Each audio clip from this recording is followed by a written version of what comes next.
Night falls over a mining camp in the American West in the late 19th century. The dim glow of oil lamps flickers against damp stone walls, where the strike of pickaxes against ore echoes like the metallic heartbeat of an economy in explosive growth. In that charged atmosphere thick with coal dust and the sting of salted sweat, there exists a small object whose value rivals nearly a month's wages. The pocket watch. It is not merely a device for telling time. It is the compass of industrial life. As railroads stretch across the continent, synchronizing time becomes a matter of survival. Trains sharing the same track must operate in precise coordination to prevent catastrophic collisions. Inside each pocket watch, a delicate mechanical ecosystem operates in disciplined harmony. The mainspring stores potential energy.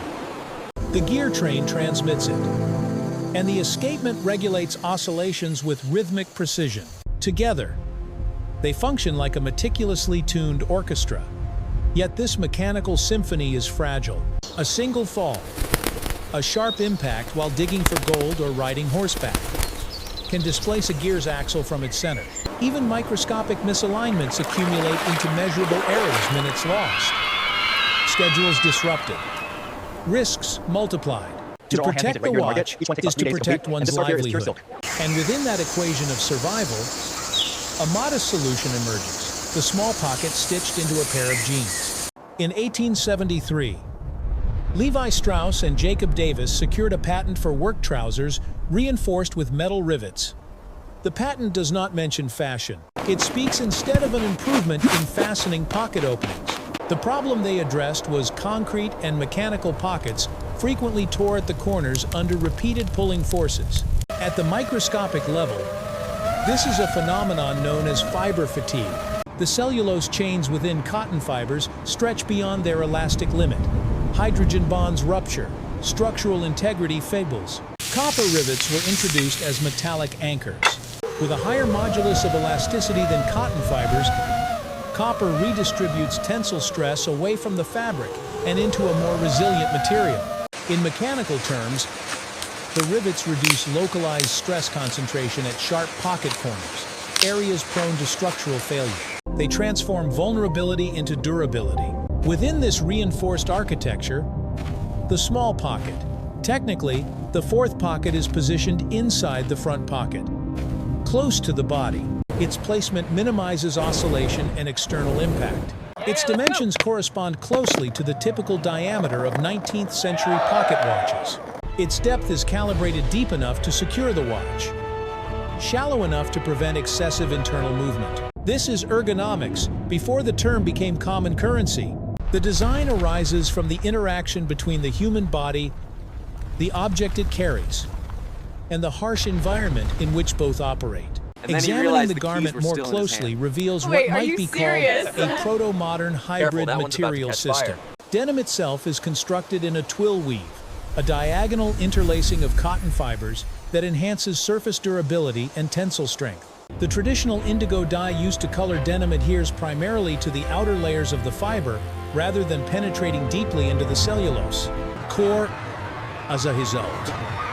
Abrasion gradually reveals lighter tones beneath, creating a personalized cartography of wear over time. Every fade line becomes a record of movement, labor, and lived experience.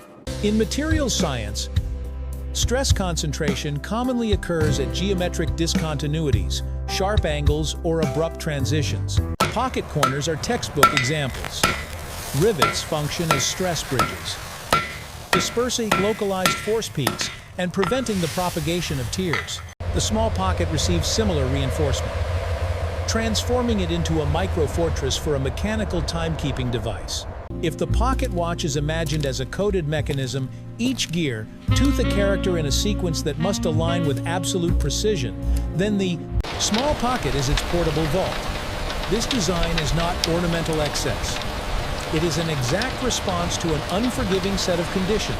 What appears today as a stylistic relic is, in fact, an artifact of industrial necessity. The tiny pocket sewn into modern jeans carries within it the logic of railroads, mining camps, mechanical engineering, and material innovation. It is a residue of a world in which time was not abstract, it was regulated steel. Synchronized locomotives, and wages measured by the hour. 150 years later, most people no longer carry pocket watches, yet the pocket remains. A structural memory stitched into denim, a quiet testament to an era when the precision of gears and the durability of fabric were intertwined with survival itself. Then the 20th century arrived. Wristwatches replaced pocket watches. Quartz and digital technologies rendered the mechanical escapement obsolete. By pure functional logic, that small pocket should have disappeared. But it did not. Here, design psychology enters the conversation. Human beings tend to preserve what psychologists call default bias. What is repeated long enough becomes an aesthetic reference frame. The mere exposure effect leads us to believe that a proper pair of jeans must follow the 5-pocket structure, 2 in the front, 2 in the back, and 1 small pocket. Removing it would mean disrupting the visual DNA of denim. It is like removing a column from an ancient temple. The structure may still stand, but its sense of wholeness is diminished. The small pocket, once a protective utility, gradually transformed into a symbol, a cultural fossil, preserving the memory of the mechanical age. Its continued existence also reveals another principle. Good design possesses the capacity for functional reassignment. When the original object disappears, the space is redefined. The small pocket that once held a pocket watch now carries coins, lighters, memory cards, and wireless earbuds. Meaning shifts with context, a phenomenon known as semantic reassignment in material culture. What is remarkable is that this flexibility requires no structural modification. Its modest size and strategic placement enable adaptation. It resembles a small room in an old house, once a cold storage space, later converted into a reading nook. The durability of design does not lie in remaining unchanged, but in its ability to pass through technological cycles without losing its identity. Today, jeans have traveled from the mines to the catwalk.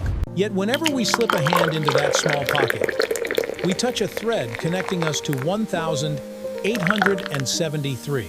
It reminds us of a time when people wound their watches each morning to set time in motion, when a deviation of a few minutes could mean difference between safety and accident. When metal and fabric joined forces to solve a problem of survival, the small pocket no longer protects a pocket watch, but it preserves the memory of how we once measured the world.